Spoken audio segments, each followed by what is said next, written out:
Hey, good morning, everybody.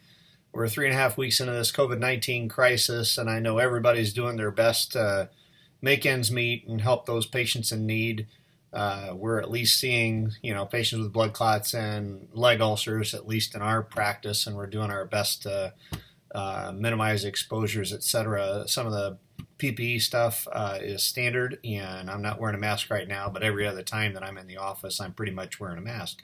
I wanted to share some great news, okay? Some great news. For 8 years, we've been battling the absence of anterior accessory great saphenous vein recognition by the majority of commercial payers. Anthem fell in December after pressure last year with a volume of literature that shows that this is a common pattern both in primary patients as well as those with progressive disease that have had a prior GSV ablation, for instance, and have new reflux. Right here is a manuscript, The Clinical Relevance of Anterior Accessory Saphenous Vein Reflux. This is a registry project. It is available right now at the Journal of Vascular Surgery, Venous and Lymphatic Disorders, and the way to download this is basically Google clinical relevance of anterior accessory great saphenous vein reflux. I won't go into high points of this article. It is an important article. It does show that this is not merely a branch varix.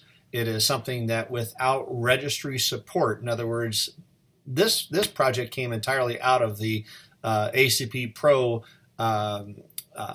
legacy data. This is the data that we started with. And so this is an important paper that is one of the reasons why we have a registry. This registry started as we had pressures on our specialty. We needed to start showing that there's more to this than just the great saphenous and the small saphenous. If you're struggling with this in your neighborhood, which again, this occurs in 10 to 15% of patients that you see with superficial venous incompetence, my hope is that you'll find this article is helpful as you do your pre-authorizations requesting coverage for these patients. In parting, if your schedule's full, you're blessed. If your schedule's not full, that means you've got some extra time.